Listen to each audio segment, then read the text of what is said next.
اچھا ایک منٹ کا میں پینسل ہے کچھ ادھر پینسل نہ لکھ دیا نا ذرا ساتھ وضاحت رہے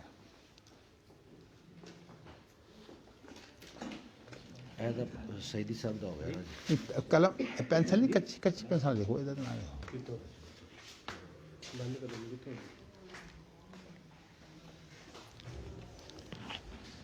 حاضر مدینہ یونیورسٹی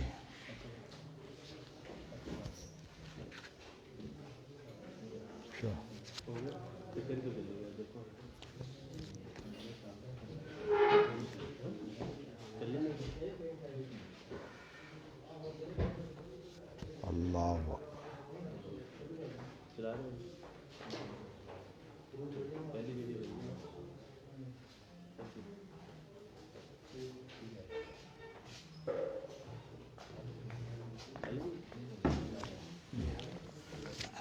نام لکھ دو نا اپنا انہوں کا نام لکھ دو ترجمہ جی جاوید صدیقی صاحب ادھر تو پہلے لکھا ہے نا جی جی چلو بس ٹھیک ہے این ہوں تسی نال کر دے میں ہوں کوئی عرض نہیں گا درمیان فاصلہ رکھنا کوئی چلو میں وہ بھی ٹھیک ہے کچھ نہیں ہاں جب نال لکھتا کتنے صفحے اندازہ یہ تقریباً 450 صفحہ ہے چلو ٹھیک ہے رکھو بسم اللہ بسم اللہ بسم اللہ چلو جی جزاکم اللہ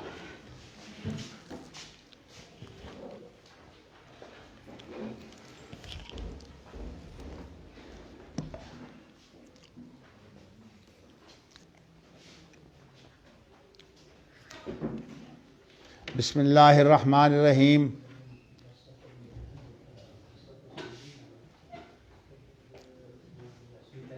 باب قول النبی صلی اللہ علیہ وسلم لا تسألوا اہل الکتاب عن شیء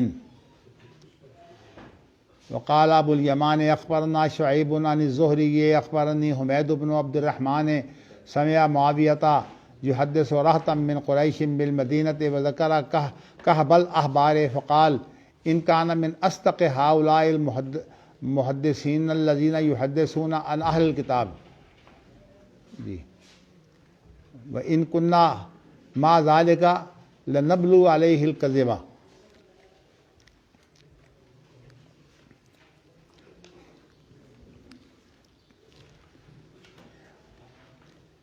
امام بخاری کا اس تصنیف میں جو طریقہ ہے اس سے آپ جو ہے وہ واقف ہیں کہ امام بخاری جب دیکھتے ہیں کہ کسی حدیث جو ان کے معیار پر نہ ہو اس کے اندر بات جو ہے وہ زیادہ واضح صورت میں پیش کی گئی ہے تو اس سے عنوان باندھ دیتے ہیں اس کے بعد پھر وہ احادیث لاتے ہیں جس سے جو ہے وہ اس عنوان کے مختلف پہلوؤں کی تشریح ہوتی ہے اس کی وضاحت ہوتی ہے تو نبی اکرم صلی اللہ علیہ وسلم کا یہ جو قول ہے نا یہ امام بخاری کے معیار کے مطابق نہیں ہے تو اس لیے انہوں نے اس سے عنوان باندھ دیا ہے گویا کہ یہ مسئلہ جو ہے اب سامنے آ گیا اس کی تحقیق کے بارے میں احادیث جو آگے موجود ہیں ان کے اندر جو ہے وہ اس مسئلے کا جواب جس انداز سے بھی دیا گیا ہے اس کا ہم جو ہے وہ مطالعہ بھی کریں اور اس کو سمجھنے کی کوشش کریں چلیے جی اب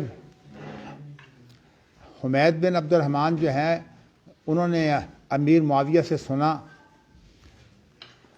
جبکہ وہ قریش کا ایک گروہ اس سے گفتگو کر رہے تھے مدینہ منورہ میں امیر معاویہ جو ہے وہ حج پر آئے تھے اور اسی حج کے دوران جو ہے وہ مدینہ منورہ بھی گئے تو مدینہ منورہ میں امیر معاویہ جو ہے وہ گفتگو کر رہے تھے قریشیوں سے اور اس گفتگو میں انہوں نے یہ ذکر کیا ایک ایسا شخص کعب احبار یہ یہودی تھے حضرت عمر رضی اللہ تعالیٰ عنہ کی خلافت میں یہ مسلمان ہو گئے تھے تو امیر معاویہ نے یہ بیان کیا کہ ان کان من اصدق ہؤلاء المحدثین الذین یحدثون اہل الکتاب جہاں آپ کے پاس ان ہے کہیں و ان بھی ہے؟ ان ہی ہے. اگر وہ شخص جو کعب احبار ہے جو اہل کتاب سے حدیثیں بیان کرتے ہیں، ان میں سے وہ بہت سچے لوگوں میں سے ہے. مقصد یہ ہے کہ کعب احبار جو ہیں وہ معتبر آدمی ہیں اور غلط بات نہیں کرتے، لیکن چونکہ کعب احبار جو ہیں یہ اہل کتاب سے حدیثیں بیان کرتے ہیں تو بڑے سچے لوگوں میں سے ہیں. تو ہم نے اس کے باوجود جو ہے وہ یہ پایا ہے کہ ان کی باتوں میں بہت جھوٹ ہوتا ہے.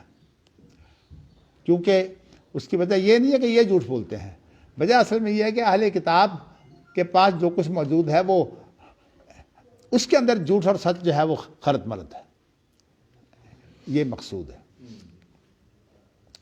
تو جب ان کے ہاں سچ اور جھوٹ خلط ملط ہے تو نبی اکرم صلی اللہ علیہ وسلم کا یہ جو فرمانا ہے کہ اہل کتاب سے کچھ نہ پوچھو، اس کا مقصد کیا ہوا؟ مقصد یہ ہے کہ اگر آپ ان سے پوچھیں گے تو پھر کیا حق و باطل خلط ملط ہوگا. اسی وجہ سے احمد بن حنبل رحمۃ اللہ علیہ سے کسی نے پوچھا کہ عام جو لوگ ہیں جن کو علم نہیں ہوتا وہ مسائل کن سے دریافت کریں؟ انہوں نے کہا جو کتاب و سنت کے ماہر ہوں، جو قرآن اور حدیث کے ماہر ہوں. مطلب یہ ہے کہ قرآن و حدیث کے جو ماہر ہوں گے انہیں پتہ ہوگا کہ یہ حدیث سچی ہے اور قرآن مجید کا یہ مفہوم ہے. تو مقصد اصل میں یہ ہے کہ انسان ان لوگوں سے جو ہے وہ باتیں سنیں جو اس کو باتیں سنائیں تو سچی سنائیں. لیکن اگر ایک آدمی جو ہے وہ اس بات کی پرواہ نہ کرے، سچ اور جھوٹ خلط ملط جو ہے وہ بیان کر دے جیسے کہ اہل کتاب کا رویہ ہے، تو اسی لیے نبی اکرم صلی اللہ علیہ وسلم کا ایک ارشاد ہے کفا بالمرء کذبا ان یحدث بکل ما سمع. کسی شخص کو جھوٹ میں اتنا ہی کافی ہے کہ وہ جو سنتا اس کو آگے بیان کر دے. کیا نتیجہ ہوگا کہ اور جھوٹی ہونے کے بعد دی. تو اب یہ خود اگرچہ خود جھوٹا نہیں ہے لیکن یہ جو ہے یہ غلط کام ہو گیا. اسی لیے جو محدثین کا جو طریقہ ہے وہ یہ ہے کہ کوئی بات اگر ان کو تحقیق ہو کہ یہ بات جو ہے یہ نبی اکرم صلی اللہ علیہ وسلم سے ثابت ہے تو پھر تو صیغہ معروف سے بیان کرتے ہیں. جیسے کہ امام بخاری کا طریقہ ہے نا، معلقات میں جو ہے وہ صیغہ معروف سے بیان کرتے ہیں. تو وہ حدیثیں جو ہیں وہ صیغہ معروف سے بیان کرتے ہیں جن کے متعلق ان کی تحقیق ہوتی ہے کہ یہ میں حدیثیں ثابت شدہ ہیں. اور جو حدیثیں ثابت شدہ نہ ہوں ان کو پھر صیغہ معروف سے بیان نہیں کرتے، ایکٹیو وائز کی بجائے پیسو وائز جو ہے وہ اس میں استعمال ہوتا ہے. رویہ آپ سے یہ بیان کیا گیا ہے، بیوز کرو آپ سے یہ ذکر کیا جاتا ہے. تو اسی طرح امام بخاری جو ہے وہ جب صیغہ مجہول بیان کرتے ہیں تو وہ پھر جو چیز ثابت نہیں ہے لیکن وہ مختلف اس کے طریقوں کے مطابق پھر الفاظ کا استعمال کرتے ہیں، مختلف بھی کرتے ہیں. کہیں کہیں گے یوز کرو کا لفظ، مجہول کا لفظ استعمال کریں گے تو کبھی مراد یہ ہوگی کہ یہ بات جو ہے، دیکھیے جب محدثین اپنے شاگردوں کو احادیث سناتے ہیں تو اس وقت ان کے سامنے یہ ہوتا ہے کہ یہ حدیث جو ہے وہ میری تحقیق شدہ ہے. تو جب تحقیق شدہ حدیث ہے تو اس کے بعد اس کو بیان کیا جاتا ہے.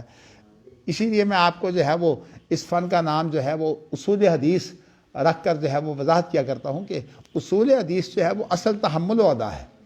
تحمل و ادا کا معنی کہ یہ بات میں نے سنی کیسے اور آگے میں نے اس کو بیان کیسے کیا. تو یہ تحمل و ادا جو ہے یہ اصل میں وہ روح ہے فن حدیث کی. اور میں بتا چکا ہوں کہ اس کے بارے میں سب سے پہلی کتاب جو لکھی گئی ہے، اگرچہ یہ خاص طور پر اہل الرائے کو یہ پسند نہیں ہے یہ کتاب. آپ دیکھیے کہ محمود طحان اللہ اسے جو ہے وہ غری کرامت کرے، مجھے پتہ نہیں کہ زندہ ہیں کہ نہیں، لیکن لیکن جب میں مدینہ یونیورسٹی میں پڑھتا تھا تو اس وقت یہ ثانوی میں پڑھاتے تھے محمود طحان. تو ویسے تو ماشاءاللہ ان کی کتابیں بہت اچھی مرتب ہیں، لیکن اس کتاب کا تعارف کراتے ہوئے کہتے ہیں کوئی اعلیٰ درجے کی کتاب نہیں ہے، لیکن اس میں کچھ اچھی باتیں آ گئی ہیں، اس طرح بیان کرتے ہیں. حالانکہ یہ کتاب جو ہے یہ اصل جوہر ہے فن حدیث کا، اور اس کا نام ہی کیا ہے؟ العلماء فی معرفت اصول الروایہ و تقیید السماع. علماء کا معنی ہوتا ہے روشنی ڈالنا، لمحہ سے ہے نا، روشنی ڈالنا اس بات میں کہ حدیث کی جو روایت کے جو طریقے ہیں ان کی پہچان جو ہے اس کے اوپر یہ کتاب روشنی ڈالتی ہے. تو یہ تحمل و ادائے اس کو بولتے ہیں نا، حدیث لی اور پھر اس کے بعد آگے جو ہے وہ بیان کر دی.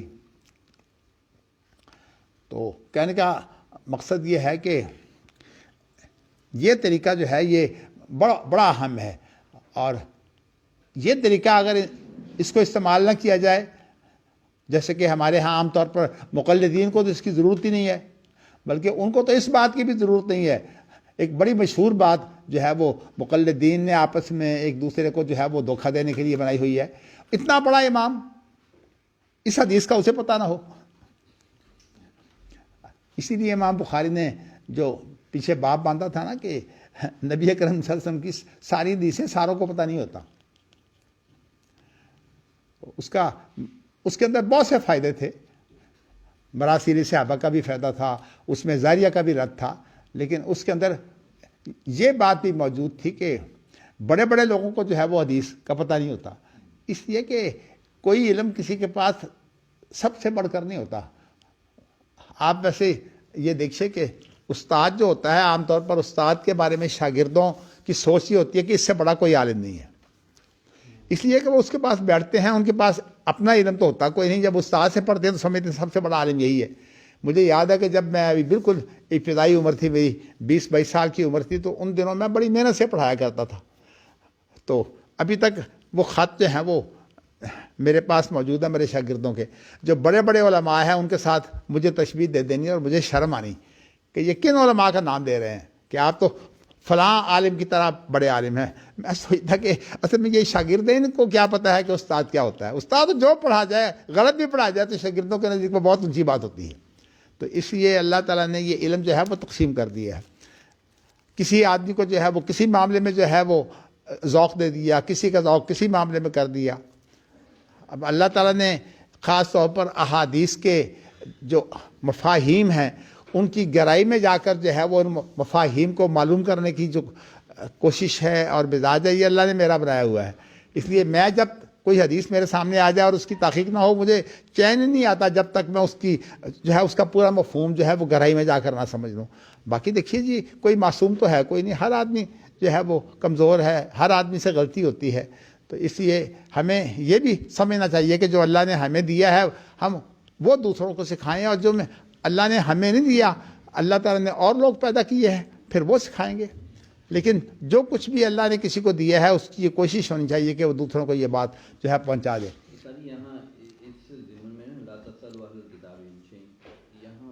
میں انشاءاللہ میں ابھی بات کر رہا ہوں، اس لیے آپ سوال اس وقت کریں جو بات نہ آئے. تو میں آپ کو یہ بتانا چاہتا ہوں کہ میں اس سے پہلے آپ کو بتا چکا ہوں کہ قرآن مجید کے اندر، قرآن کی تفسیر کے اندر مولانا امین حسن اصلاحی اور مولانا ثناء اللہ امرتسری یہ دو ایسے شخص ہیں جن کا ذہن یہ ہے کہ اصل میں جو جاہلی دور کی زبان ہے نا، چونکہ نبی اکرم صلی اللہ علیہ وسلم کو جب نبوت ملی ہے تو وہ معاشرہ جاہلی تھا نا، اس دور میں جو ہے وہ عربی زبان کا بڑا عروج تھا.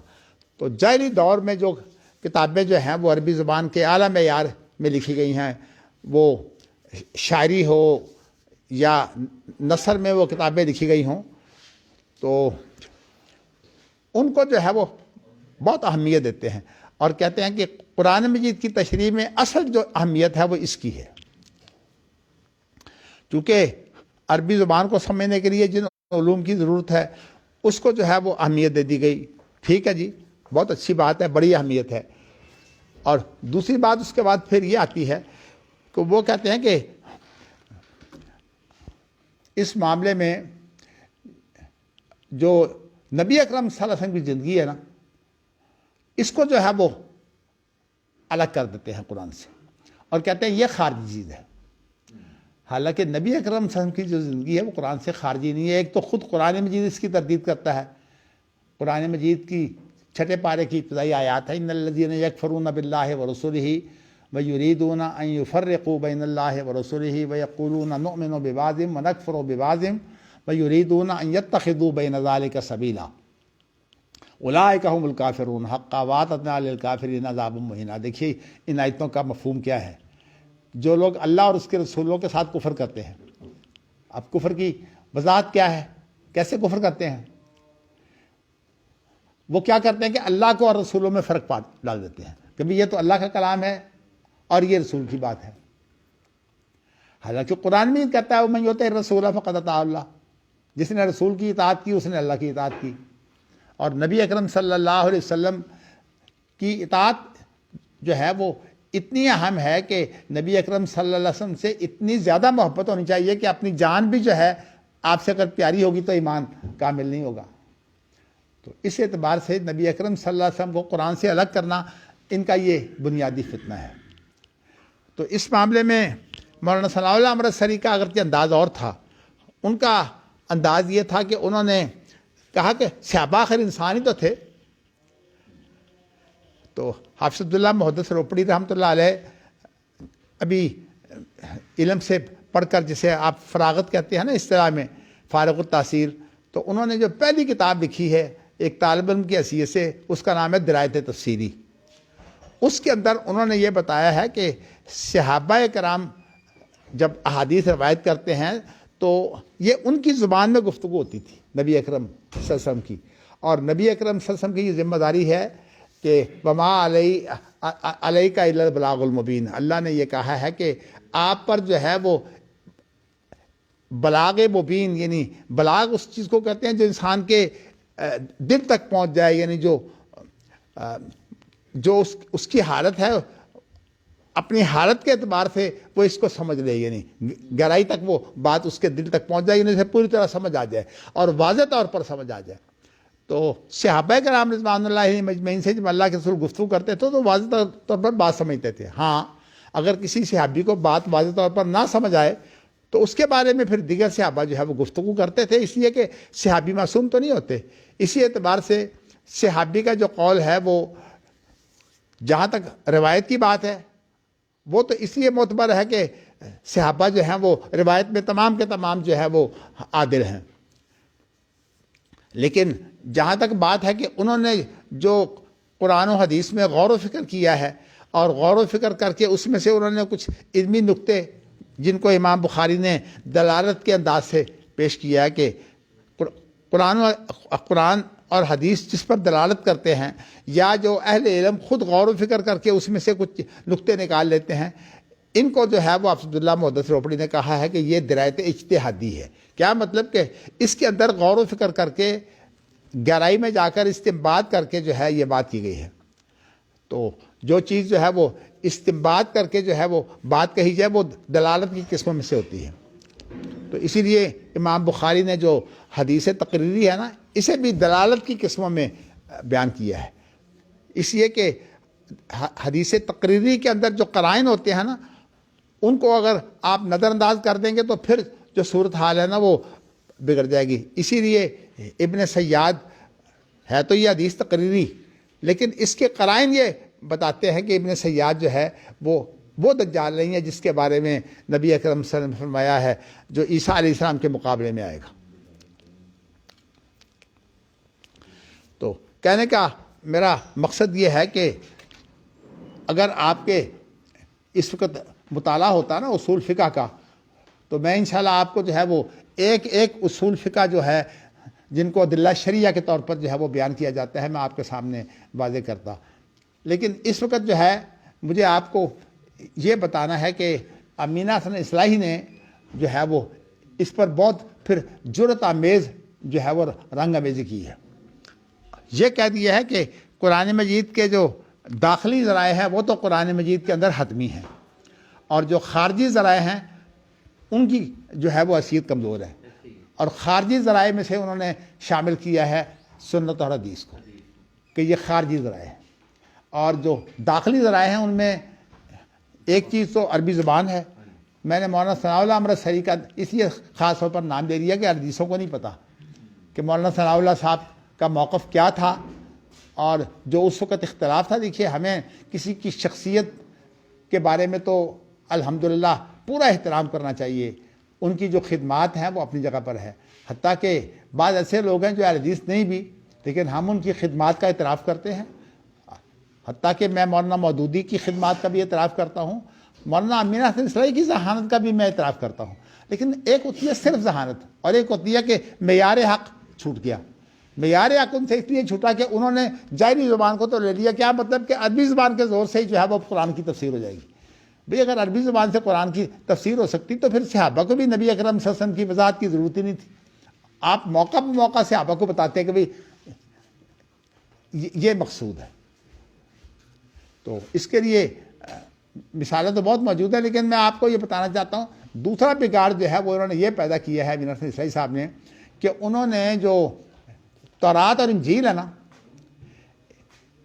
اس کو بنا دیا ہے کہ یہ اگرچہ ہے یہ خارجی، لیکن یہ بہت معتبر ذریعہ ہے۔ خارجی ذرائع میں سب سے معتبر ذریعہ جو ہے وہ تورات اور انجیل ہے۔ تو یہ بات گویا کہ ان کا مقصد کیا ہے کہ بھئی کتاب تو الہامی ہے، تورات بھی الہامی ہے اور انجیل بھی الہامی ہے، تو جب یہ کتابیں الہامی ہیں تو دیکھو کہ ان کتابوں میں کیا تھا، پھر اس کے بعد قرآن مجید میں کیا آیا۔ بھئی یہ تو ٹھیک ہے کہ ان کتابوں میں کیا تھا، لیکن پہلا سوال یہ پیدا ہوتا ہے ان کتابوں میں جو کچھ موجود ہے وہ محفوظ ہے؟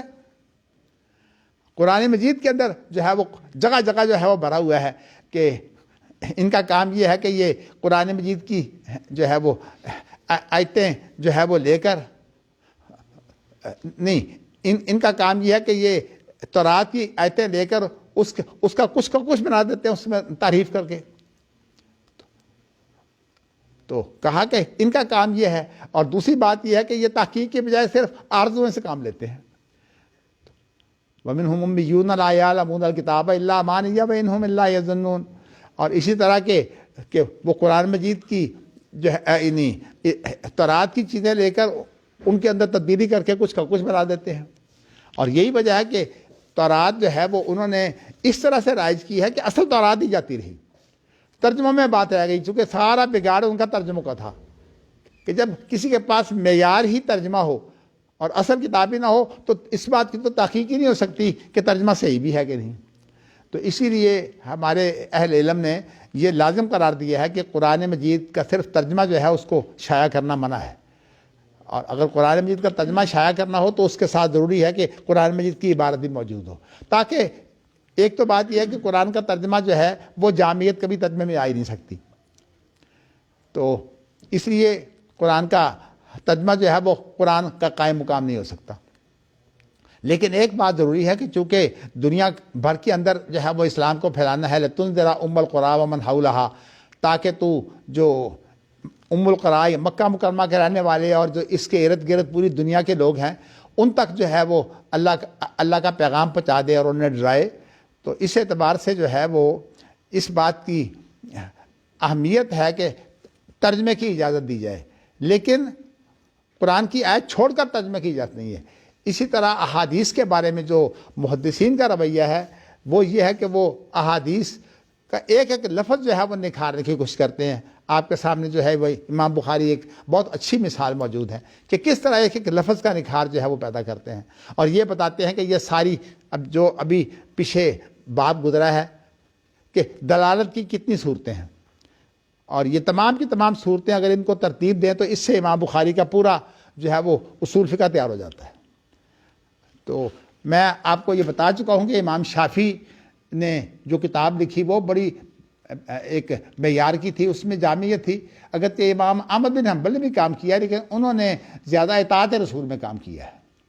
تو کتابیں تو ہیں لیکن ان کے جو ہے وہ جزوی موضوعات ہیں، لیکن امام شافعی نے بھرپور جو کام کیا ہے رسالے میں، پہلے تو انہوں نے عربی زبان کے محاوروں کو جو ہے وہ اہمیت دی ہے کہ ان کی مراد کیا ہوتی ہے۔ پھر اس کے بعد انہوں نے بتایا کہ سنت اور حدیث کا جو ہے وہ قرآن سے کیا تعلق ہے. تو اس بڑا حصہ تو انہوں نے اپنی کتاب میں یہی شامل کر دیا ہے. تو میں آپ کو بتانا ہی چاہتا ہوں کہ یہ جو بگاڑ پیدا ہوا ہے نا امینہ حسن اسلائی کا، حالانکہ انہوں نے قرآن مجید پر اتنا غور کیا ہے کہ ساری زندگی قرآن پر غور کرتے ہیں، لیکن قرآن مجید پر غور اس طرح کیا ہے کہ حدیث کو چھوڑ کر.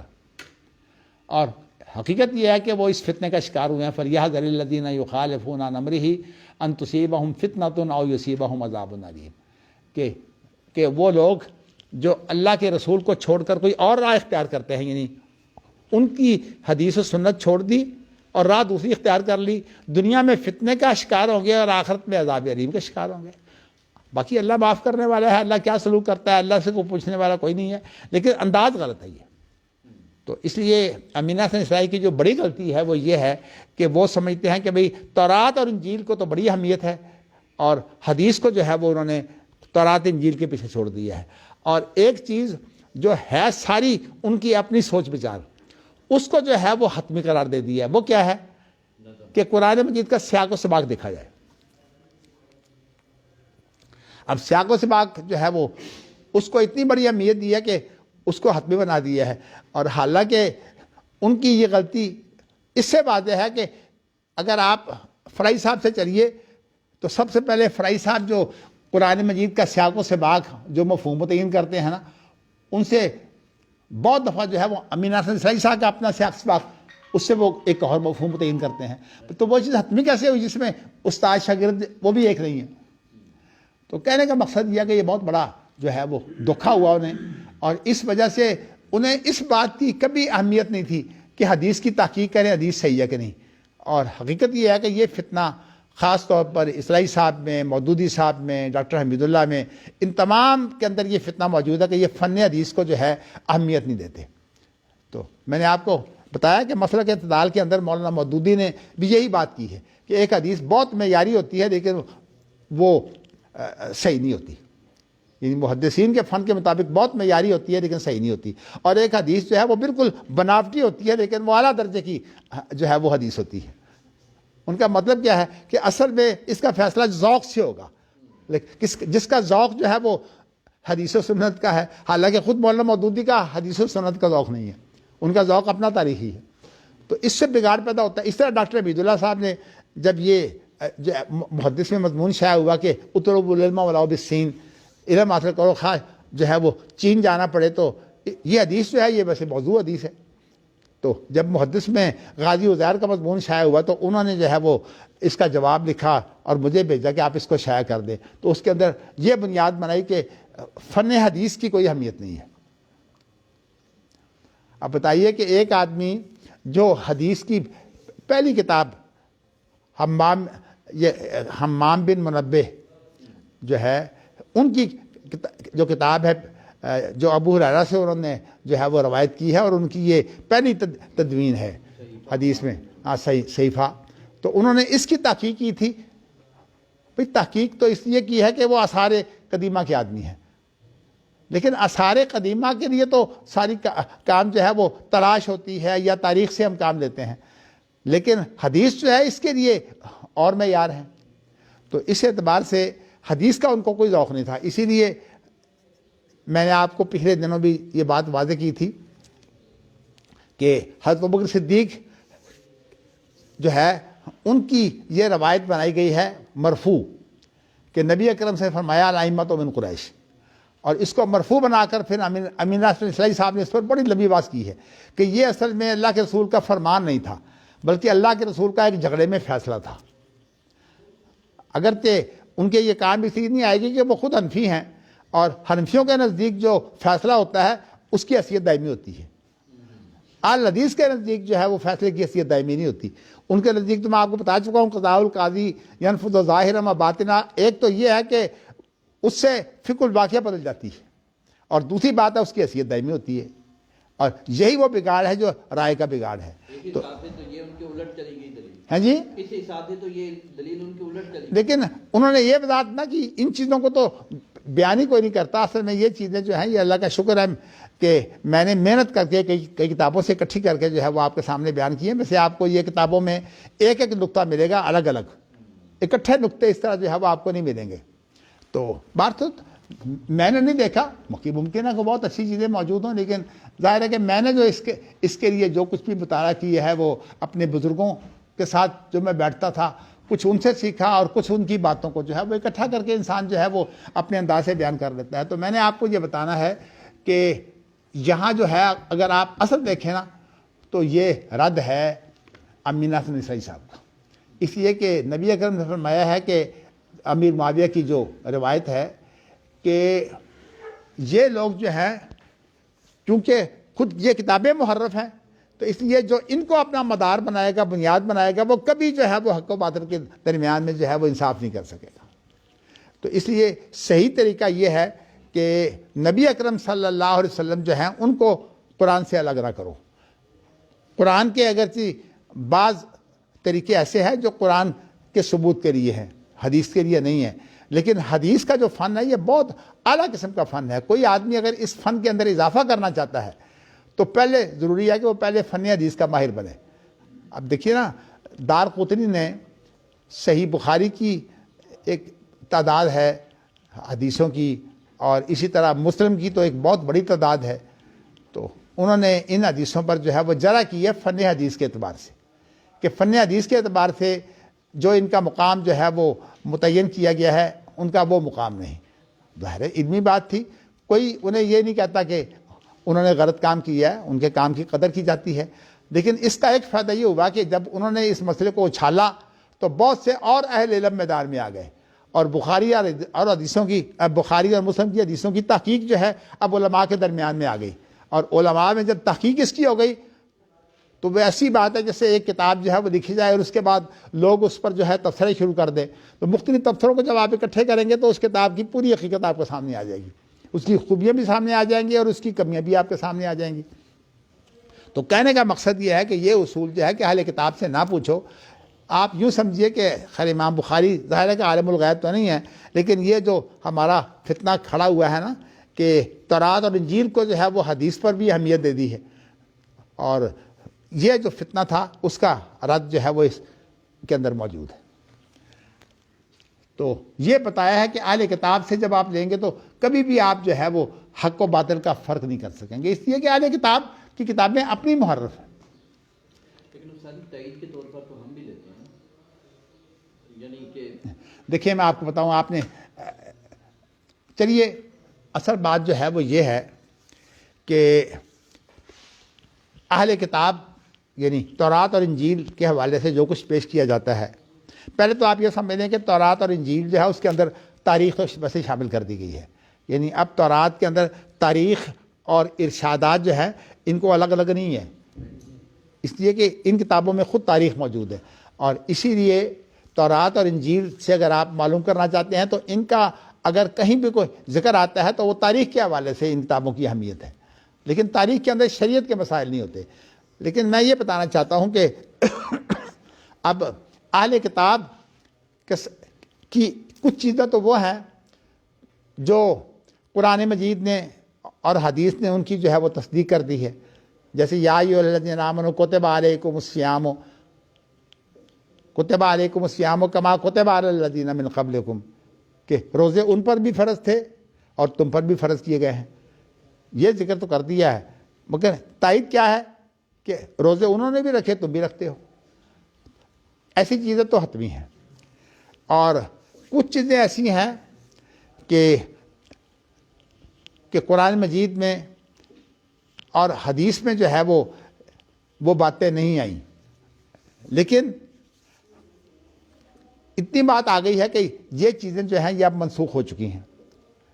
جیسے کہ اب سجدہ تعظیمی ہے، یہ منسوخ ہوا ہے، اور اس کے منسوخ ہونے کا معنی یہ ہے کہ پہلے یہ شرک نہیں تھا، اب یہ شرک قرار دے دیا گیا ہے. منسوخ کرنے کے معنی یہ ہیں. بعض لوگوں کو جو مغالطہ ہوا ہے، خاص طور پر یہ جہادی گروپ کو اور بڑے بڑے علماء اور بھی،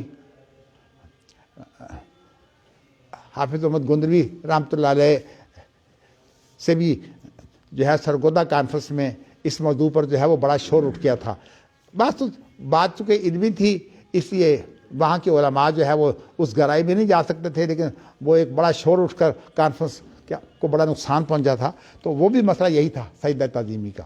تو میں کہنا یہ چاہتا ہوں کہ پھر اسی لیے جو ہے وہ حافظ عبداللہ محدث روپڑی نے خاص طور پر میرے والد صاحب کو کہا کہ آپ اس کے لیے خطبہ دیں، چونکہ والد صاحب خطبہ دیتے تھے بہت منظم قسم کا۔ جب حافظ صاحب گفتگو کرتے تو وہ علمی گفتگو کو پھیلا دیتے تھے، لیکن والد صاحب کا انداز یہ تھا جب گفتگو کرتے بالکل لپی تلی جو متعلقہ بات ہوتی ہے وہ کرتی۔ تو 3 جمعے انہوں نے پڑھائے تھے والد صاحب نے، تو اس موضوع پر کہ سجدہ تعظیمی جو ہے وہ شرک ہے۔ تو میں آپ کو یہ بتانا چاہتا ہوں کہ یہ چیزیں وہ ہیں جن کے بارے میں ہماری شریعت نے وضاحت کر دی۔ اسی طرح اس کی مثال یہ بھی دی جا سکتی ہے کہ یہ جو اصحاب کہف ہیں، جب یہ اصحاب کہف جو ہے یہ دوبارہ سو گئے تھے نا، تو جب یہ دوبارہ سو گئے تو اس وقت پھر جو لوگ جو ہے جن کو یہ پتہ لگ گیا تھا خاص طور پر اللہ تعالیٰ کے دوبارہ اٹھانے کے بارے میں، تو انہوں نے پھر یہ کہا، ایک رائے یہ دی کہ لَنَتَّخِذَنَّ عَلَيْهِمْ مَسْجِدًا، ہم یہاں مسجد بنا دیتے ہیں۔ تو اصحاب کہف کے واقعہ سے یہ معلوم ہوتا ہے کہ ان کے ہاں یہ رواج تھا کہ وہ جب کوئی فوت ہوتا تو اس کے بعد ایک مسجد بنا دیتے تاکہ اس کی یادگار جو ہے وہ اس طرح رہے کہ لوگ یہاں نمازیں پڑھیں گے، عبادت کریں گے۔ لیکن نبی اکرم صلی اللہ علیہ وسلم نے جو ہے وہ اس کو بطور تعریف کی بجائے بطور مذمت پیش کیا ہے، اور کہا کہ ان لوگوں کی حالت یہ تھی کہ جب کوئی بڑا فوت ہو جاتا تو اس پر جو ہے وہ مسجد بنا دیتے۔ تو اس لیے بعض لوگوں کی رائے یہ ہے کہ یہ اصل میں ان کے ہاں جائز تھی مسجد بنانی، لیکن اب جو ہے یہ مسجد بنانی حرام ہو گئی ہے۔ لیکن بعضوں کی رائے یہ ہے کہ نہیں، نبی اکرم صلی اللہ علیہ وسلم نے جو ہے وہ ان کے ہاں جو بات پیش کی ہے وہ شریعت نہیں تھی بلکہ ان کی غلطی کے طور پر بیان کی ہے۔ چلیے دونوں صورتوں میں صورتحال یہ ہے کہ اب یہ چیز جو ہے یہ اب اس طرح نہیں ہے، اب حکم بدل چکا ہے۔ اچھا، اب کچھ چیزیں وہ رہ گئی ہیں جن کا تعلق جو ہے وہ ایسا ہے کہ وہ حرام اور حلال سے متعلق نہیں ہوتی، کچھ تاریخی باتیں ہوتی ہیں، اور وہ تاریخی باتیں بھی ایسی ہوتی ہیں جو کتاب و سنت کے اندر جو نبیوں کے بارے میں اور اسی طرح پہلی قوموں کے بارے میں جو وضاحتیں آ گئی ہیں ان کے بھی خلاف نہیں ہوتی۔ تو اس وقت جو ہے وہ آپ کیا کریں گے؟ نبی اکرم صلی اللہ علیہ وسلم کا ایک ارشاد ہے کہ حدثوا عن بنی اسرائیل ولا حرج ولکن لا تصدقوه ولا تکذبوه، حدثوا عن بنی اسرائیل ولا تصدقوهم ولا تکذبوهم، ان سے آپ جو ہے وہ بات بیان کر سکتے ہیں لیکن نہ اس کو آپ سچا کہیں اور نہ اس کو جھوٹ کہیں۔ کیا مطلب ہے کہ سچ اور جھوٹ کی بات کوئی نہیں ہے، لیکن چلیے ایک بات آپ کی نظر میں کتاب و سنت کے خلاف نہیں ہے لیکن آپ اس سے لے کر جو ہے بیان کر دیتے ہیں۔ تو اسرائیلیات جو ہے وہ انہی چیزوں کو کہا جاتا ہے جو تورات اور انجیل اور پرانی جو تاریخ کی کتابیں ہیں، اس لیے کہ اب بائبل تو تمام کتابوں کا مجموعہ ہے نا، قرآن کے علاوہ بائبل کے اندر تو انجیل بھی ہے، تورات بھی ہے، زبور بھی ہے، صحف موسیٰ، صحف ابراہیم، وہ بھی سارے اس کے اندر موجود ہیں۔ تو اس لیے بائبل جو ہے اس سے کوئی چیز آپ لیں اور آپ کی نظر میں وہ کتاب و سنت کے خلاف نہ ہو تو آپ اس کو پیش تو کر سکتے ہیں، لیکن اس کی تصدیق و تکذیب آپ نے نہیں کرنی۔ ابن تیمیہ نے اپنا ایک رسالہ ہے تو چھوٹا سا لیکن بہت قیمتی رسالہ ہے، التوسل والوسیلہ، اس کے اندر انہوں نے جو ہے وہ اسرائیلیات کا اور ضعیف حدیث کا آپس میں تقابل کیا ہے۔ تو وہ کہتے ہیں کہ جیسے ہمارے ہاں ایک حدیث اللہ کے رسول کی طرف نسبت ہوتی ہے لیکن آپ سے ثابت نہیں ہوتی، ایک تو زیادہ ضعیف ہوتی ہے نا، اس کو تو خیر بالکل نہیں لیتے، یعنی جس کا راوی جو ہے وہ اس کا جھوٹ حدیث کے بارے میں ثابت ہو چکا ہو، یا یہ ہے کہ زندگی بھر اس کا مزاج جھوٹ بولتا ہو، اس کو بولتے ہیں یعنی متروک یا موضوع، یعنی ان کی حدیثوں کو موضوع اور متروک بولتے ہیں۔ یہ تو زیادہ ضعف ہے، لیکن اگر اس طرح کا ضعف نہ ہو، اس سے کم تر کمزوری ہو تو اس کو جو ہے امام احمد بن حنبل جو ہے وہ ضعیف، ان کے ہاں امام احمد بن حنبل نے صرف 2 اصطلاحیں استعمال کی ہیں، ایک صحیح اور ایک ضعیف۔ حسن کی اصطلاح جو ہے وہ امام احمد استعمال ہی نہیں کرتے، لیکن ان کی ضعیف حدیثوں میں بہت سی ایسی حدیثیں ہوتی ہیں جن کے اندر کچھ کمزوری ہوتی ہے، یعنی ان کو بنیاد تو نہیں بنایا جا سکتا شریعت کی، لیکن شریعت کی تشریح میں اور دیگر احادیث کی تشریح میں ان کا بڑا کام ہے۔ اور اسی وجہ سے محدثین نے یہ طریقہ بھی اختیار کیا ہے کہ جو اعلیٰ معیار کی حدیثیں ہیں ان کو پہلے لیا ہے اور اس کو ایک بنیاد کے طور پر ان سے کام لیا ہے، اور اس کے بعد جو تھوڑی سی کمزور ہیں جیسے کہ حسن درجے کی ہیں، حسن حدیث جو ہوتی ہے بنیادی طور پر اس کے اندر کمزوری یہ ہوتی ہے کہ جو اس کی حفاظت ہے نا وہ تام نہیں ہوتی، تو اس لیے تام و ضبط میں تھوڑی سی کمزوری ہو تو کمزوری تو ہے نا، اس لیے آپ کہہ سکتے ہیں کہ یہ حدیث جو ہے وہ ہم نے اس لیے مان لی ہے کہ اس کی بنیاد جو ہے وہ صحیح حدیثوں میں موجود ہے، تو جس کی بنیاد جو ہے وہ صحیح حدیثوں میں موجود ہے وہاں حسن حدیث بھی جو ہے وہ کام دے جاتی ہے، یا حدیثوں کی ایک بڑی تعداد اگر اس کی بنیاد جو ہے وہ موجود ہو تو امام احمد بن حنبل سے یہ روایت کیا جاتا ہے کہ انہوں نے 4 چیزیں جو ہیں وہ شرط لگائی ہیں ضعیف حدیث کے بارے میں کہ اگر آپ اس سے فائدہ اٹھانا چاہتے ہیں تو 4 شرطیں ہیں۔ پہلی شرط تو یہ ہے کہ اس کا اصل قرآن سے ثابت ہو یا صحیح حدیث سے، بہت اعلیٰ معیاری حدیثوں سے، اور دوسری بات ان کی یہ ہے کہ اس کے طرق کئی ہوں، کثرت طرق، یہ ان کی دوسری بات ہے، اور ایک تیسری بات یہ ہے کہ ضعف شدید نہ ہو، جی جب یہ مطلب یہ ہے کہ متروک اور موضوع اس لیول کی نہ حدیثیں ہوں، یعنی بہت زیادہ ضعیف نہ ہوں، اور چوتھی صورت یہ ہے کہ آپ ان کے اوپر عقیدہ نہ رکھیں، بطور احتیاط ان کو لیں۔ کیا مطلب؟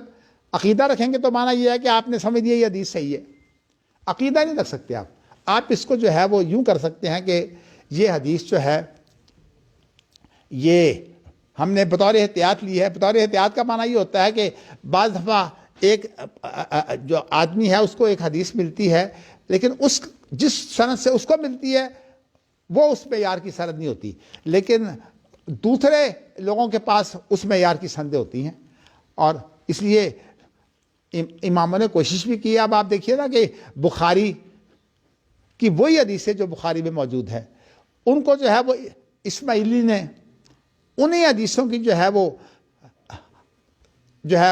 نئی تخریج کی ہے۔ کیا مطلب؟ کہ نئی سندوں سے ان حدیثوں کو لائے ہیں، اور اس کو جو ہے وہ اصطلاح میں کہتے ہیں مستخرج۔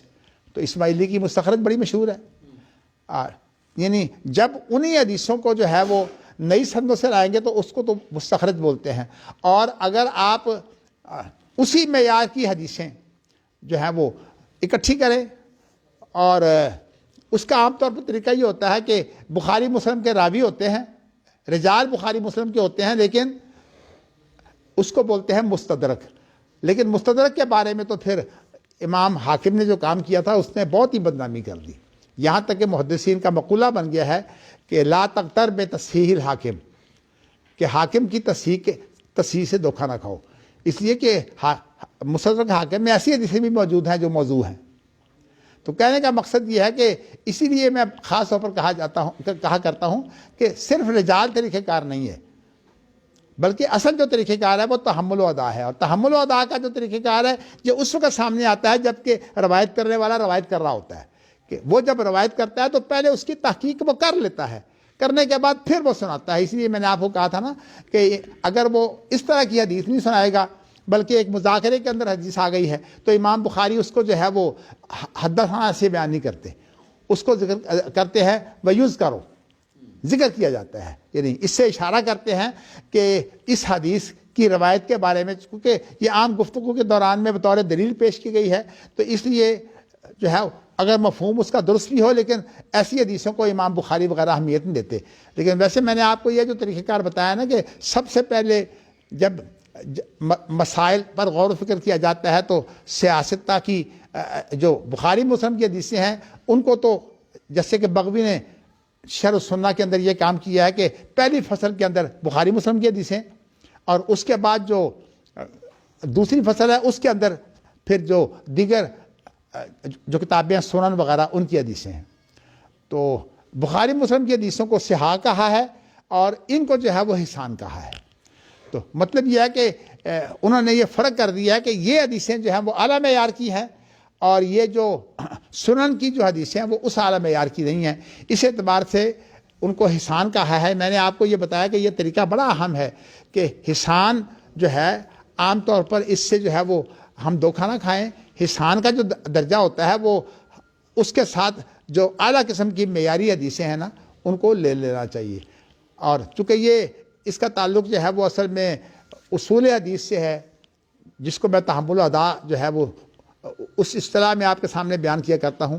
اس لیے احادیث کی تحقیق میں جو ہے یہ طریقہ امام بخاری تو الحمدللہ آپ کو بتاتے رہتے ہیں. امام بخاری کو جب آپ پڑھیں گے تو انشاءاللہ یہ آپ کے سامنے چیزیں واضح ہو جائیں گی. تو میں نے آپ کو یہ بتایا ہے کہ یہ جو طریقہ ہے نا امیر ناصر نسائی صاحب کا، ان کی پوری تفسیر اس سے تباہ ہو گئی ہے. اور انہوں نے ایک تو اس کے اندر جو ہے حدیثیں دی نہیں، بلکہ کسی نے گنتی کی ہے شاید 15-20 حدیثیں ہیں ساری. 20 حدیثیں ہیں ساری جو امیر ناصر نسائی صاحب نے قرآن مجید کی تفسیر میں جو ہے وہ لی ہیں. اور لیکن ان کا چونکہ فن حدیث کا تو انہیں پتہ ہی نہیں ہے. بلکہ ایک بات کی میں تصحیح کر دینا چاہتا ہوں کہ چونکہ میں ان کے پاس بہت جاتا تھا، یہاں رحمان پورے میں ہوتے تھے، میں علماء کے پاس جاتا اور ان سے بہت کچھ سیکھتا، تو گھنٹوں بیٹھتا. تو ظاہر ہے کہ ایک پختہ عالم دین ہونے کی حیثیت سے میں ان سے استفادہ بھی کرتا. تو مجھے انہوں نے بتایا کہ مولانا عبدالرحمن مبارک پوری جو تھے نا، ان کا جو ٹھکانہ تھا وہ ان سے زیادہ دور نہیں تھا، چند میل کے فاصلے پر تھا. تو کہتے تھے کہ میں ان کے پاس جایا کرتا تھا، لیکن جب میں ان کے پاس جاتا تو میں ان کے پاس بیٹھتا تو مجھے پھر جو ان کا حدیث کے اندر جو جس طرح کا تشدد تھا مجھے پسند نہیں آیا. تو پھر اس لیے میں نے پھر جو ہے وہ مناسب نہیں سمجھا کہ میں ان سے پڑھوں. لیکن اب آج امیر ناصر نسائی صاحب پر دیکھنے والے کہتے ہیں کہ وہ تو مولانا عبدالرحمن مبارک پوری کے حدیث میں شاگرد تھے.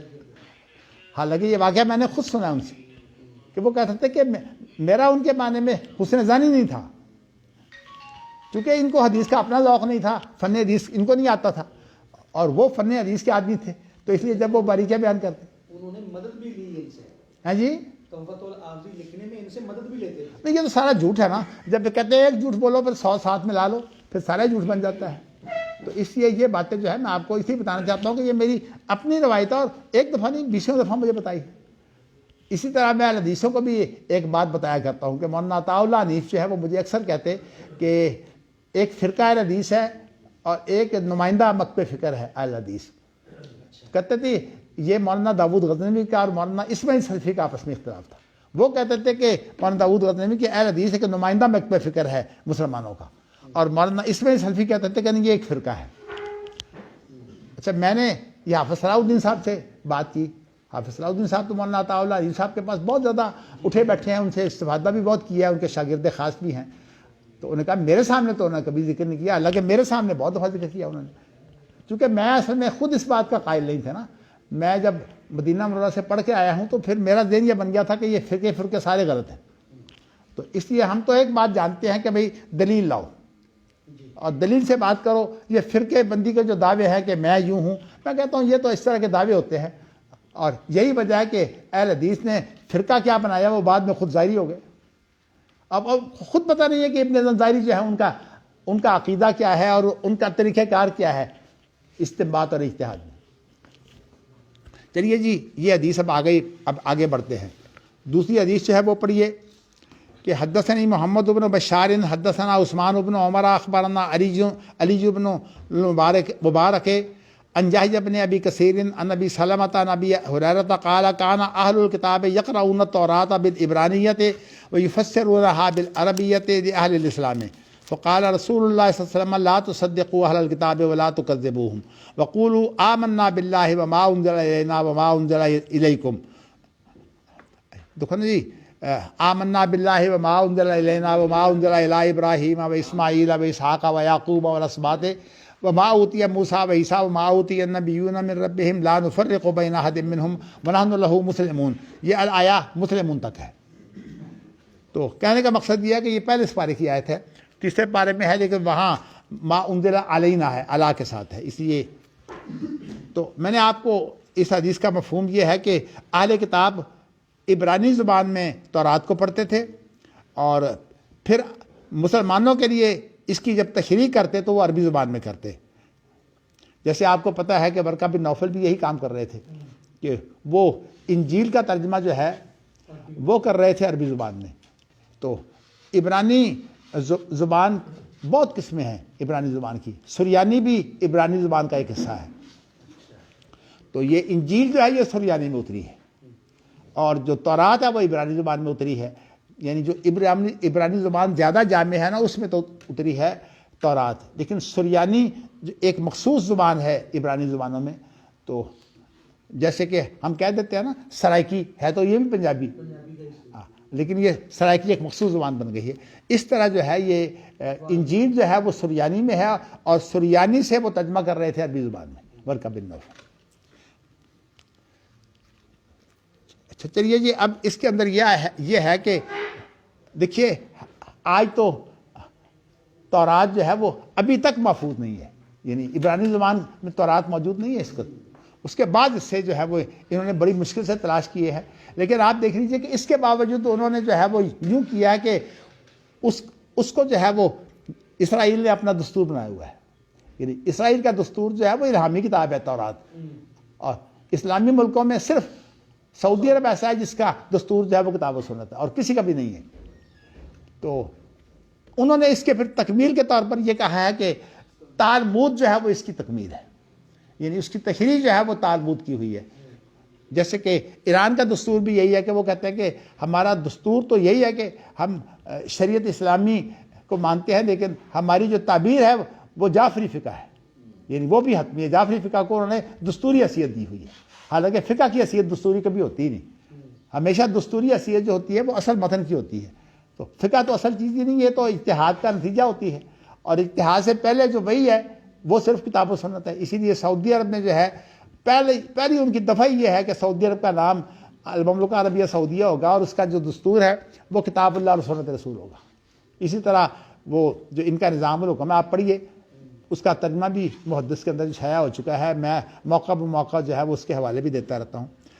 میں نے آپ کو یہ بتایا کہ دنیا کے اندر صرف 2 ملک ایسے ہیں جنہوں نے الہامی کتابوں کو دستور بنایا ہوا ہے، ورنہ پوری دنیا جو ہے وہ انہوں نے اپنے جو فہم ہے، یعنی یا اپنے اجتہادات کا جو حاصل ہے، جس کو وہ فقہ کہیں یا قانون کہیں، اس کو انہوں نے رائج کیا ہوا ہے. اور یہ بہت بڑا بگاڑ ہے. اگر آپ قانون سے نہیں نکلتے، بلکہ قانون تو خیر ہے ہی مذاق، کہ قانون تو انسان بناتے ہیں اور وہی انسان بناتے ہیں جو انگوٹھا چھاپ لوگ ہوتے ہیں، اس لیے ان کی تو کوئی حیثیت کوئی نہیں ہوتی. لیکن چونکہ یہ مصطفیٰ کمال نے ترکی کے اندر یہ تصور اختیار کیا تھا، تو اقبال اس سے جو ہے وہ متاثر ہو گئے، اور اسی تصور کو جو ہے وہ انہوں نے پارلیمنٹ کے طور پر جو ہے وہ پیش کرنا شروع کر دیا. بلکہ اس سے مولانا مودودی بھی متاثر ہوئے، اور انہوں نے تفہیمات جو ان کی تیسری کتاب ہے ان کے مقالات کا مجموعہ، اس کے شروع میں یہی بات کی ہے کہ جب اسمبلی جو ہے وہ کسی کو پارلیمنٹ پاس کر دے کہ یہ شریعت ہے، تو وہ شریعت کی تعبیر جو ہے وہ متعین ہو جاتی ہے. تو اس لیے یہ سارے کے سارے جو ہے یہ افکار کے جو ہے وہ بگاڑ ہے. چلیے میں نے آپ کو یہ بتا دیا، تو یہ آپ کو بتایا کہ اس کے باوجود جو ہے فقہ جو ہے اس کی حیثیت آپ اجتہادات کی ہے. اجتہادات کے اندر آپ جتنا مرضی غور و فکر کریں، تبادلہ خیال کریں، اس لیے کہ کسی کا اجتہاد جو ہے وہ ایک قاعدہ فقہیہ ہے، الاجتہاد لا ينقض بالاجتہاد، یعنی ایک اجتہاد جو ہے وہ اجتہاد سے نہیں توڑا جا سکتا. کیا مطلب ہے کہ اگر ایک طرف ایک مجتہد اجتہاد کرتا ہے تو دوسرا مجتہد اس کا پابند نہیں ہوتا. تو جب دوسرا مجتہد ہی پابند نہیں ہے تو پھر اور لوگ کیسے پابند ہوں گے؟ تو اس لیے بتانا میں یہ چاہتا ہوں کہ یہ جو فقہ کو جو لوگ جو ہے وہ اصل میں، چونکہ ہمارے ہاں ایک تصور ہے قانون دانوں میں، بلکہ وہ تو کہتے ہیں بھائی فقہ تیار کر دو، یعنی قانون دان جب بات کرتے ہیں تو کہتے ہیں فقہ تیار کر دو.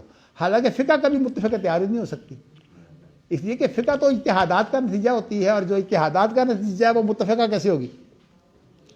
تو اسی لیے میں کہتا ہوں کہ اصل جو اتفاق ہے وہ صرف کتاب و سنت پر. لیکن وہ ساری قاضی کا فیصلہ جو ہوتا ہے وہ بھی تو اس کا فہم ہی ہوتا ہے، وہ تو نہیں، وہ کون پابند ہوتا ہے اس کا؟ یہ بات اس کا پابند تو صرف فریقین ہوتے ہیں. وہ اصول نہیں ہوتے. فریقین کا جھگڑا بھی تو ختم کرنا ہے نا کہیں. اللہ کے رسول نے جب فیصلہ کیا ہے تو آپ نے خود فرمایا ہے کہ فیصلہ میرا جو ہے وہ حق و باطل کو تو متعین نہیں کرتا، یہ حق متعین نہیں کرتا، لیکن اتنی بات ہے کہ نزاع تو ختم ہو جاتا ہے نا. اب یہ تو نہیں کہ ایک آدمی اللہ کے رسول سے فیصلہ کروانے کے بعد یہ دعویٰ لے کر آ جائے کہ اللہ کے رسول کا فیصلہ غلط ہے، تو یہ تو غلط بات ہے. اسی طرح قاضی کے خلاف جو ہے قاضی کا فیصلہ ماننا پڑے گا خواہ وہ غلطی ہو، لیکن اس کے بارے میں اہل حدیث نے یہ وضاحت کر دی ہے کہ وہ ظاہری طور پر جو ہے لاگو ہوتا ہے، باطنی طور پر لاگو نہیں ہوتا. کیا مطلب؟ وہ اس سے حقیقت نہیں بدلتی. میں بتا چکا ہوں نا کہ اہل رائے کا جو طریقہ کار ہے، ہر طریق کی ایک جو ہے وہ حدیث بناوٹی انہوں نے مشہور کی ہوئی ہے کہ بھئی اگر قاضی فیصلہ کر دے تو پھر تو اس عورت کی رضا نہ بھی ہو تو اس کا نکاح بھی اپنے آپ ہی ہو جاتا ہے. آپ کو بتا چکا ہوں. چلیے اچھا آگے پڑھیے. حدثنا موسیٰ بن اسماعیل حدثنا ابراہیم اخبرنا ابن شہاب عن عبید اللہ بن عبد اللہ ان ابن عباس رضی اللہ عنہما قال کیف تسالون اہل الکتاب عن شیء وکتابکم الذی انزل علی رسول اللہ احدث تقرؤونہ محضا لم یشب وقد حدثکم ان اہل الکتاب بدلوا کتاب اللہ وغیروہ وکتبوا بایدیہم الکتاب وقالوا هو من عند اللہ لیشتروا به ثمنا قلیلا لا ینہاکم اللہ.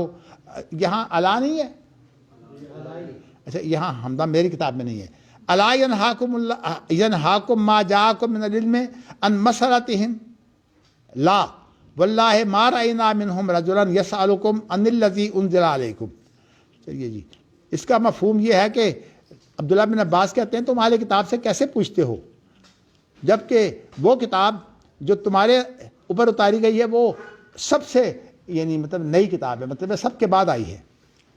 تو تقرؤونہ محضاً, اور پھر اس کو تم محض پڑھتے ہو, یعنی اس کے اندر کسی اور کی ملاوٹ نہیں ہے. آپ کو پتہ ہے کہ حدیث جو ہے وہ قرآن مجید کے ساتھ لکھنی منع کر دی گئی تھی, تو اس لیے قرآن مجید جو ہے وہ الگ لکھا گیا ہے. تو تقرؤونہ محضاً لم یشب, تم اس کو جو ہے وہ خالص پڑھتے ہو جس کے اندر کوئی ملاوٹ نہیں ہے, جس کے اندر ملاوٹ نہیں کی گئی. یعنی حتیٰ کہ قرآن مجید کے ساتھ حدیثوں کو لکھنے سے بھی اللہ کے رسول نے منع کیا. یہ حدیث کو آپ لکھیے, لیکن آپ قرآن مجید کے اندر حدیثوں کو اگر یوں لکھیں کہ خرد مرد ہو جائے گا کام, تو یہ غلط ہو جائے گا. اسی لیے عمر رضی اللہ تعالیٰ عنہ نے کہا تھا کہ میں جب لوگوں کو دیکھتا ہوں تو میرا دل چاہتا ہے کہ میں رجم کی آیت جو ہے وہ قرآن مجید میں لکھ دوں, لیکن نبی اکرم صلی اللہ علیہ وسلم نے چونکہ نہیں لکھی اس لیے میں نہیں لکھتا. تو مقصد یہ ہے کہ حدیث قرآن کے ساتھ لکھ کر جو ہے وہ اس طرح نہیں لکھی جا سکتی کہ خرد مرد ہو جائے, اس کو الگ کرنا ضروری ہے. تفسیروں میں بھی لکھی جاتی ہیں لیکن الگ تھلگ لکھی جاتی ہیں. ابن کثیر کا تو کام ہی یہ ہے کہ قرآن کی تمام آیتیں جمع کر دیتے ہیں اور حدیثیں جمع کر دیتے ہیں. پھر اس کے بعد کہتے ہیں کہ تمہیں اللہ کے رسول نے یہ بات بتا دی ہے کہ اہل کتاب نے اپنی کتاب کو بھی بدل دیا اور اس کے اندر تبدیلی کر دی. غیروا تاکید ہی ہے. وَكَتَبُوا بِأَيْدِيهِمُ الْكِتَابَ, انہوں نے اپنے ہاتھوں سے جو چیزیں لکھیں اور کہہ دیا کہ یہ اللہ کی طرف سے ہے. اب آپ دیکھیے نا, اپنے ہاتھوں سے جو چیزیں لکھی ہیں, اب ان کی تورات جو ہے وہ ثابت تو ہے ہی نہیں, تورات کی تو کوئی سند ہے ہی نہیں. تو ثابت نہ ہونے کی بنا پر اب انہوں نے اس تورات کو جو ہے وہ کہہ دیا کہ یہ الہامی چیز ہے, اور حالانکہ اس تورات کے اندر وہ تاریخ کے حصے موجود ہیں جو حضرت موسیٰ علیہ السلام کے بعد کے ہیں. تو وہ کتاب جو ہے وہ حضرت موسیٰ علیہ السلام کی تورات کیسے ہو سکتی ہے جس کے اندر وہ چیزیں بھی شامل ہو گئی ہیں. چلیے جی, تاکہ اس کے ساتھ جو ہے وہ تھوڑا مول لیں. یہ آپ کو اس کا تو پتہ ہے. الا ینہاکم, کیا اللہ کے رسول نے آپ کو منع نہیں کیا؟ الا ینہاکم ما جاءکم من العلم عن مسألتہم, کیا تمہارے پاس وہ ممانعت نہیں آئی جو علم سے تمہیں جو ہے وہ بتا دیا گیا کہ ان سے سوال نہ کرو. یعنی یہود و نصارہ سے سوال کرنا منع ہے. لا واللہ ما رأینا منہم رجلا, تو یہاں آپ کے پاس لا ہے, یہ مسئلہ کے بعد اچھا لا واللہ, یہ لا واللہ جو ہے نا لا اضافہ ہے. لا اقسم بہذا البلد, تو لا واللہ ما رأینا منہم رجلا, ہم نے ان میں سے تو کسی آدمی کو نہیں دیکھا کہ وہ قرآن مجید کی جو ہے وہ تائید کا محتاج ہو, کہ وہ کہے بھی قرآن مجید میں جو ہے وہ اس نے قرآن کی جو تورات کی تائید کی ہے. وہ اتنے مطمئن ہے کہ تورات پر وہ ایمان لاتے ہیں, اور تم قرآن مجید کی تائید کے لیے تورات سے جو ہے وہ دلیلیں لاتے ہو. اچھا, اب یہاں اس مسئلے کی تھوڑی سی وضاحت ہے. آپ کو پتہ ہے کہ حضرت عمر رضی اللہ تعالیٰ عنہ وہ ایک موقع پر جو ہے وہ لے آئے تھے تورات کے کچھ ورقے, اور نبی اکرم صلی اللہ علیہ وسلم کی موجودگی میں پڑھنے لگے. تو نبی اکرم صلی اللہ علیہ وسلم کا رنگ بدلنے لگا.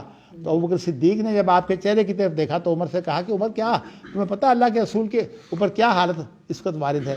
تو پھر انہوں نے جو ہے وہ حضرت عمر رضی اللہ تعالیٰ عنہ نے جب یہ دیکھا تو رضیت باللہ ربا وبالاسلام دین وبمحمد نبیہ وغیرہ بار بار پڑھنے لگے. تو نبی اکرم صلی اللہ علیہ وسلم پھر خاموش ہوئے, اور آپ نے فرمایا کہ تم یہ کہتے ہو کہ یہ جو موسیٰ علیہ السلام کی یہ کتاب ہے. اگر موسیٰ خود آ جائے اور وہ تورات پر عمل کر کے جو ہے نجات چاہے، ان کی نجات نہیں ہو سکتی. تو کہنے کا مقصد یہ ہے کہ یہ مسلمانوں کو اپنی کتاب پر جو ہے وہ اعتماد ہونا چاہیے. تو اللہ تعالی ہمیں توفیق دے. چلیے آج کی گفتگو جو ہے وہ اسی پر اکتفا کرتے ہیں. آپ نے کوئی سوال کرنا ہے تو کر لیں.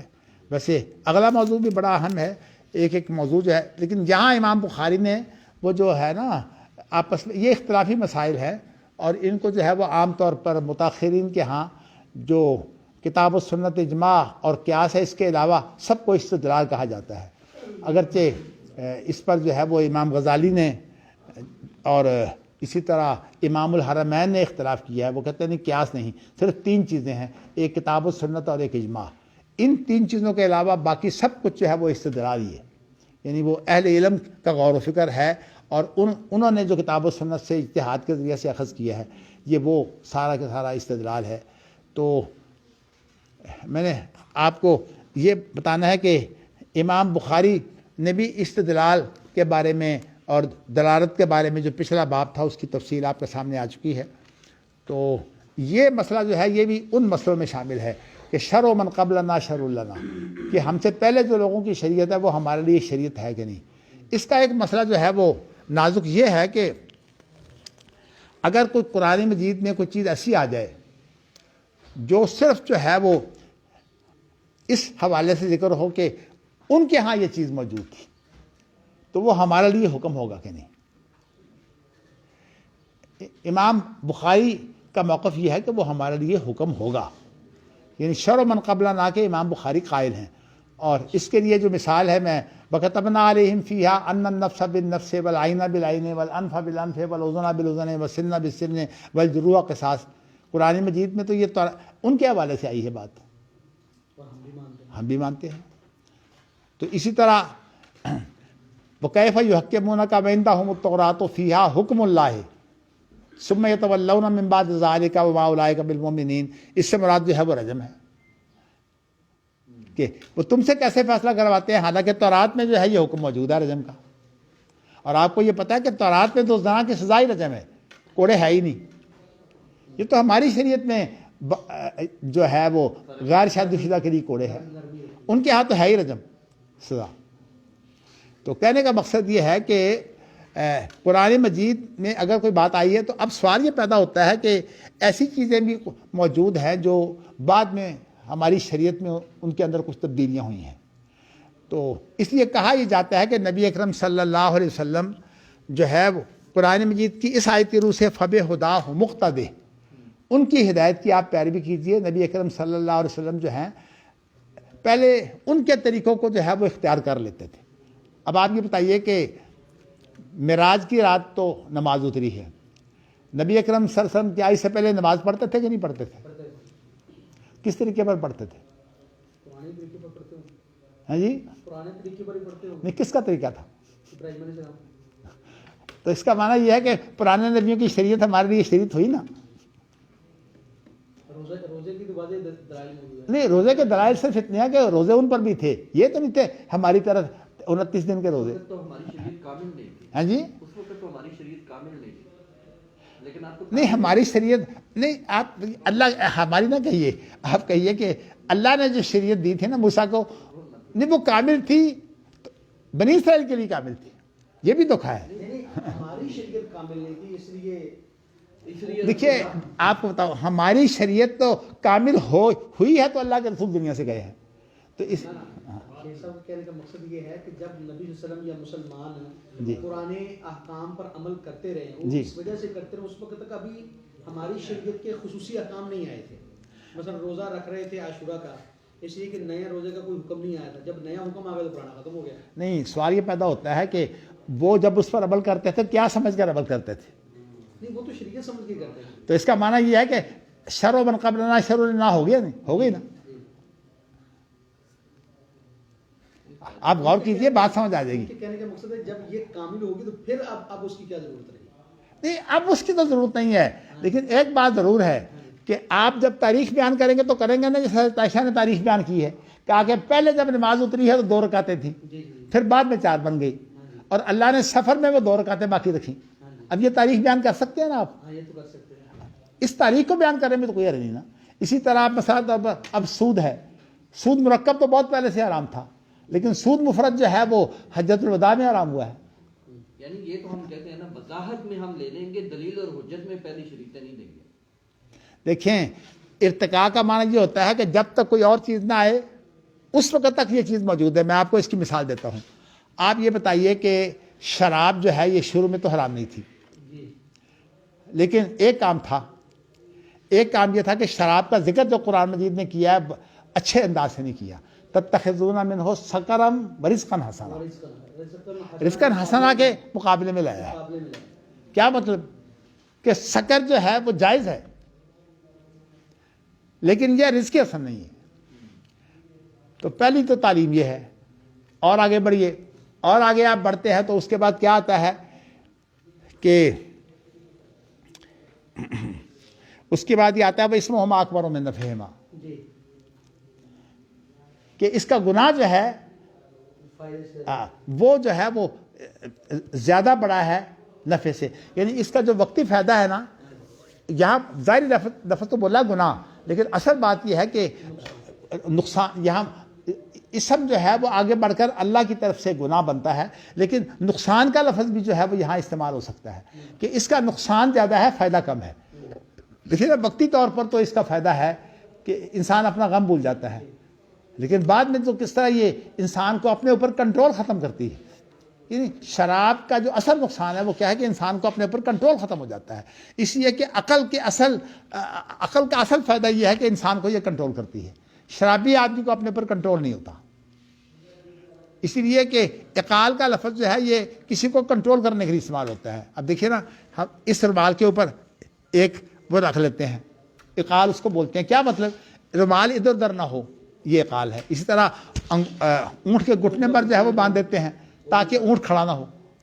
تو یہ اس کا معنی ہوتا ہے کہ اس کے ذریعے سے کنٹرول ہوتا ہے۔ عقل سے مراد کنٹرول ہے۔ جب کنٹرول ختم ہو جائے تو پھر نقصان ہوتا ہے۔ تو اسی لیے میں نے آپ کو بتایا کہ پہلے تو یہ کہا، پھر اس کے بعد کہا کہ اس کے فائدے۔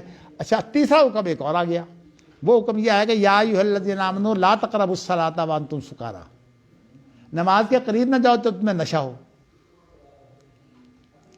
گویا کہ جب ابھی شراب کا نشہ موجود ہو تو مسجد میں نہیں، مسجد، اسی سے بعض لوگوں نے یہ نکالا ہے کہ نماز مسجد کے اندر فرض نہیں ہے۔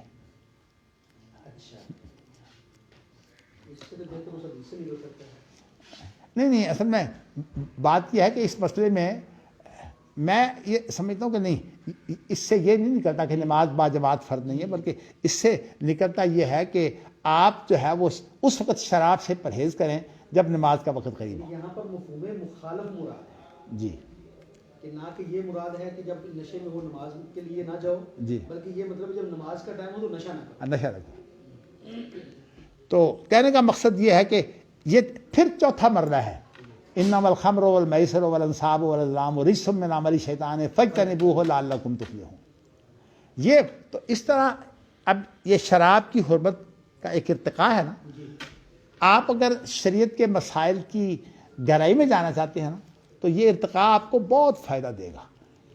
کیونکہ مجھے عدالتوں میں پیش ہونے کا موقع ملتا رہتا ہے تو میں عام طور پر بڑی عدالتوں میں اسی طرح ارتقاء پیش کیا کرتا تھا، تو اس کا بڑا فائدہ ہوتا تھا۔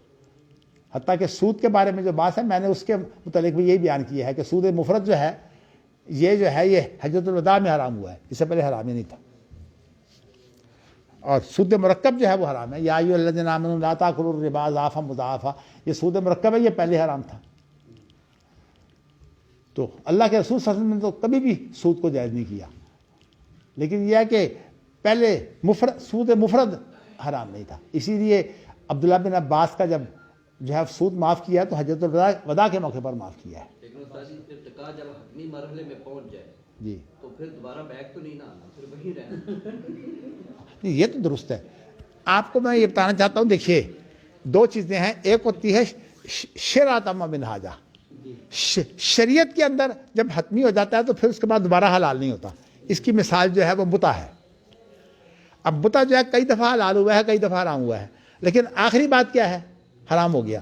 تو شریعت کے اندر جو حتمیت ہو گئی، اب متع کبھی بھی حلال نہیں ہو سکتا. لیکن ایک ہے منہاج. منہاج وہ طریقے ہیں جن کے ذریعے سے آپ شریعت کو جو ہے وہ پھیلاتے ہیں، تدریس ہو یا یہ ہے کہ تبلیغ ہو یا تصنیف و تعریف ہو. تو اس کے اندر نسخ سے مراد یہ نہیں ہوتا. اس کے اندر نسخ سے مراد ہوتا ہے حالات کے مطابق طریقہ اختیار کرنا.